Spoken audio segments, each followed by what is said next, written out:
Hi friends, hello అండి, అందరికీ నమస్తే. ఈరోజు మన దగ్గరికి ప్యాషన్ ప్రో వెహికల్ అయితే సర్వీసింగ్కి వచ్చిందండి. So customer light engine sound కూడా వస్తుందని చెప్పేసి మన దగ్గర తీసుకొచ్చాడండి. బండిలో ఆయిల్ చూస్తే చాలా అంటే చాలా కరిపోయింది. ఇంకోటి ఆయిల్ కూడా చాలా తక్కువ వెళ్ళిందండి. సో మనమైతే నీట్గా ఆయిల్ తీసేసి బైక్ని రైట్ సైడ్ అయితే ఉంచి కంప్లీట్గా ఫుల్ అంటే ఫుల్ డ్రైన్ చేసేస్తామండి. మనం సైడ్ స్టాండ్ కానీ సెంటర్ స్టాండ్ ఉన్నప్పుడు కానీ కొద్దిగా అలా రైట్ సైడ్ కానీ ఇట్లా బెండ్ చేసేసి ఆయిల్ మొత్తం డ్రైన్ చేసేస్తే కంప్లీట్గా మొత్తం అనేది వచ్చేస్తుందండి. సో ఆయిల్ మొత్తం తీసేసి ఆయిల్ చాలా అంటే చాలా ఖరాబ్ అయిపోయిందండి. కస్టమర్ ఇంచుమించు ఒక 6,000 to 7,000 ఏమో తిరిగినట్టున్నాడండి. ఆయిల్ కూడా చాలా అంటే చాలా పాడైపోయింది.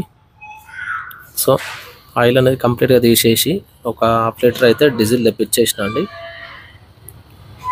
ఆయిల్ మొత్తం ఫుల్ డ్రైన్ చేసిన తర్వాత మళ్ళీ ఆయిల్ బోల్ట్ అనేది రీఫిట్టింగ్ అనేది చేసేసినామండి. రీఫిట్టింగ్ చేసేసిన తర్వాత డీజిల్ అయితే పోసేసినామండి. ఒక ½ లీటర్ డీజిల్ పోసేసిన తర్వాత స్టార్ట్ చేసినామండి. బండి స్టార్ట్ అయితే వేసి ఒక 2 minutes అట్లా బండి రేజ్ చేసినామండి. రేజ్ చేసిన తర్వాత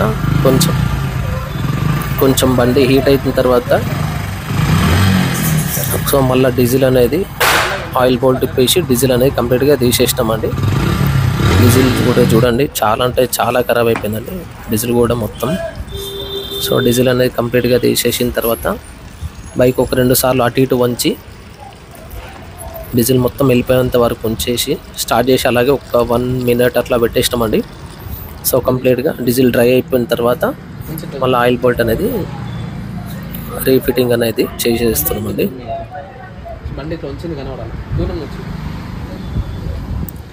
మళ్ళీ ఆయిల్ బోల్ట్ అనేది రీఫిట్టింగ్ చేసేసి సో ఆయిల్ అయితే ఒకటి తీసుకొచ్చినామండి. ఆయిల్ తీసుకొచ్చేసి ఆయిల్ అనేది పోసేసినామండి. హోండా కంపెనీలో ఆయిల్ అయితే యూజ్ చేసేసినామండి. సో ఆయిల్ పోసిన తర్వాత ఒకసారి స్టార్ట్ చేసి చూసినామండి. ఆయిల్ సౌండ్ అయితే కొంచెం తగ్గింది. అలాగే షాక్ అబ్జర్వర్ రిపేర్ ఒకటి కస్టమర్ కంప్లీట్ చెప్పారండి.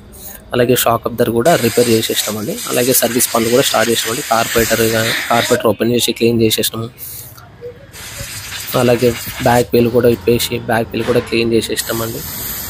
సో బ్రేక్ షూస్ కూడా క్లీన్ చేసేసి డ్రమ్ కూడా క్లీన్ చేసేసిన తర్వాత బ్రేక్ షూస్కి సైన్ పేపర్ కొట్టేసి నీట్గా మళ్ళీ రీఫిట్టింగ్ అనేది అయితే వీల్ ఫిక్స్ చేసేసినామండి. వీల్ ఫిక్స్ చేసిన తర్వాత చైన్ కూడా చెక్ చేసినామండి. చైన్ లూజ్ ఉంటే చైన్ కూడా టైట్ చేసేసి తర్వాత కవర్స్ అన్ని క్లోజ్ చేసి బండి అయితే కంప్లీట్ చేసేసినామండి.